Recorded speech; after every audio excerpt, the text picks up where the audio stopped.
People now, as you have all known now, there is a gift deed and a settlement deed, which the stamp is very low, and a lot of people do gift deeds and settlement deeds during their lifetime.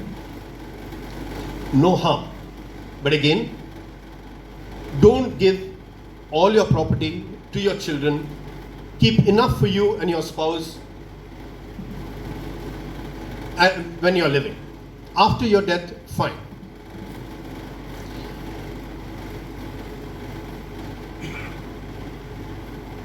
Touch upon nominations, because most of us now have bank accounts, deposits, stocks, shares, and we nominate. And many of us are under the impression that the nominee will get the asset or deposit or the share or anything like that. A nominee is nothing but an collecting agent.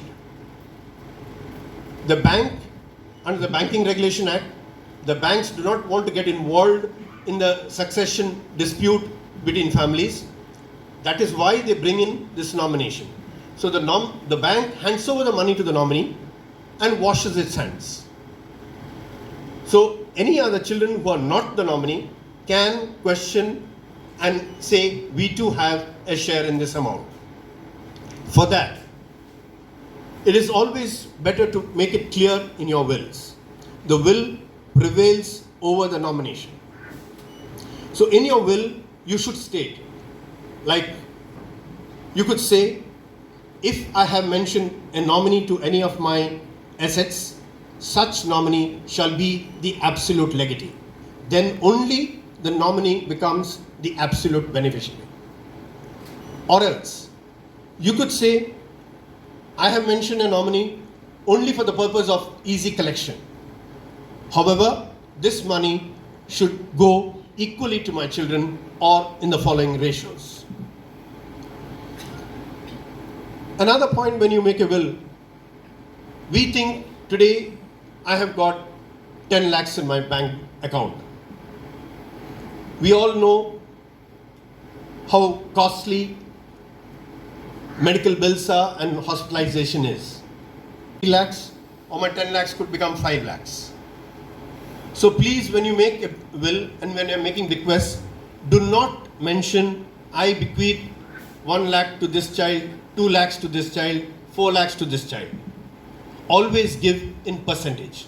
So whatever amount remains, it goes as per percentage.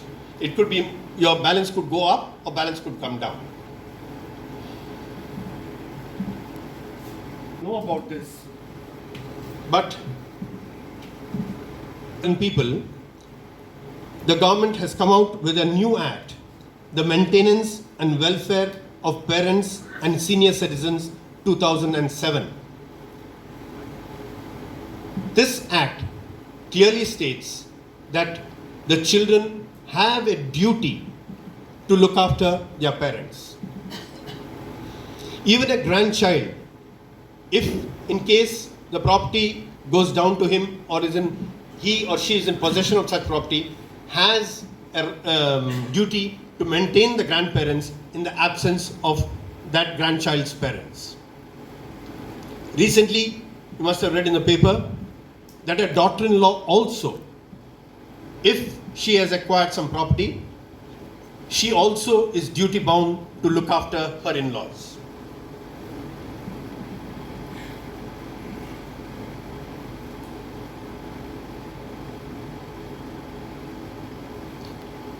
Unfortunately, under this act, the maximum the court, in case the parent goes to court,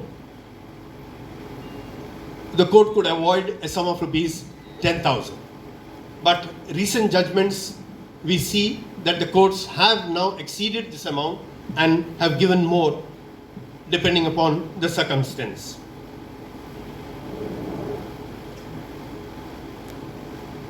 Under this act, it is clearly stated that even if you make a gift deed or a settlement deed, if you put a clause that I am settling this property or I am gifting this property to my child, provided that child will look after me and my wife, And if that child does not take care of you, you can file a complaint under Mangalore. It is the Pandeshwar police station, there is a separate office, and unilaterally, normally you require both the donor and the donee to cancel a document.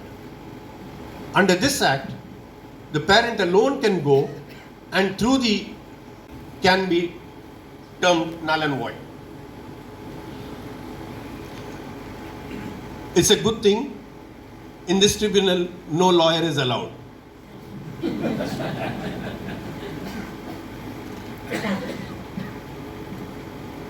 Regarding girls getting equal share, what does our law say, the Catholic, the Christian law? There has been no change in the law at all. Right from time immemorial, the law is the same.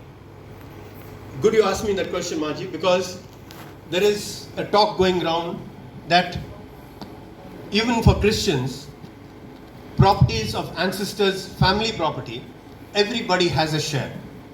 I'm making it very clear, for us Indian Christians, it does not apply.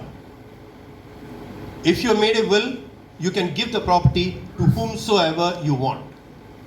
In case you have not made a will, all have a right. As I said earlier, 1/3 goes to the spouse, 2/3 to the children.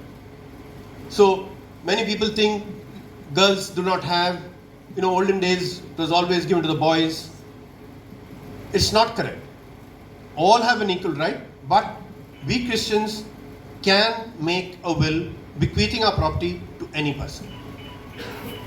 On executor, what is the role of the executor in drafting a will, and is executor a must? That is one. The second is, you talked about joint wills. Now, I have been taking your advice and I have profited from that. And being a financial consultant, I have done these joint wills for a number of my clients. But of late, I have met a couple of chartered accountants who are not quite comfortable with joint wills. They are of the opinion that if spouses are involved, they can consult each other, but make a separate will, so that they could as well have the same kind of effect that you would have in a joint will. That is one. And they also raise the question, is it mandatory under law that the joint will should be only between the spouses? Why not between the parents and the children? Why not between partners? So we would like to have your thoughts on this. One is